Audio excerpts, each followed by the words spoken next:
거대 양당의 대선 주자들이 가족 리스크, 대장동 비리, 당내 분란 등 여러 악재가 겹치면서 지지율이 박스권에 갇혀있는 가운데 안철수 국민의당 대선 후보의 존재감이 어느 때보다도 더욱 커진 분위기입니다. 한국사회 여론연구소에 따르면 안 후보는 지난 24일에서 25일 유권자 1000명을 대상으로 한 차기 대선 후보 지지도 여론조사 결과에서 전주 대비 2.7%포인트가 상승하여 7.3%의 지지율을 기록했는데, 이 속도대로면 안 후보는 조만간 두 자릿수의 지지율로 올라서며 지금의 양강 구도를 깰 수 있다는 기대감에 정치권의 관심이 집중되고 있는 상황입니다.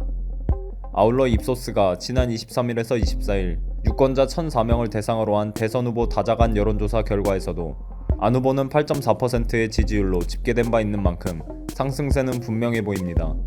한국사회 여론연구소는 무선 100%의 ARS 전화조사로 진행됐고, 입소스는 유선 10.4%와 무선 89.6%를 병행한 전화면접 조사로 진행됐습니다.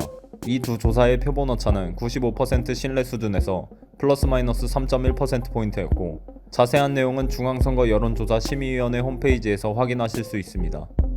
상승세가 뚜렷해진 안 후보는 그래서인지 최근 여야에서 단일화에 대한 전망과 러브콜을 보내는 모습도 감지됐는데, 안 후보는 최근 송영길 더불어민주당 대표가 안 후보와 함께할 수 있다며 연대를 제안한 것에 대해 선을 긋고 나섰습니다.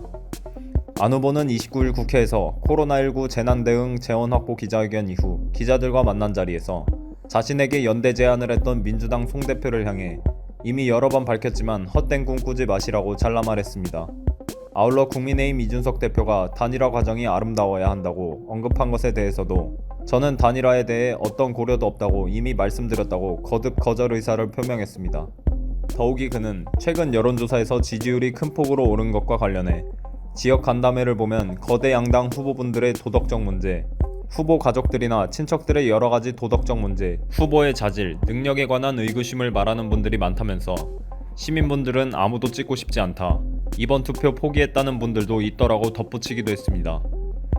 그러면서 안 대표는 시민분들이 굉장히 기대를 많이 하고 있다며, 그래서 저는 국민들에게 누구를 찍더라도 투표는 꼭 참여해야 우리나라 민주주의가 제대로 발전하고 국가도 앞으로 나갈 수 있다고 오히려 설득을 드렸다고 덧붙이기도 했습니다. 한편 이날 윤태곤 더모아 정치분석실장은 CBS 라디오 김현정의 뉴스쇼에 출연하여 정치권에서 안 후보의 지지율 상승세와 단일화 가능성의 문제를 두고 언급되고 있는 것에 대해 경제와 미래 분야가 강점인 안 후보는 지금 자기의 공간을 지키고 확보하는 것이 중요하다고 상황을 짚으면서, 안 후보는 항상 단일화 프레임에 들어가는 순간 많이 꼬였다, 단일화 이야기하는 순간 쭉 빠질 수가 있다, 안 후보는 앞으로 내년 2월까지는 아무 생각 안 해야 한다고 조언하기도 했습니다.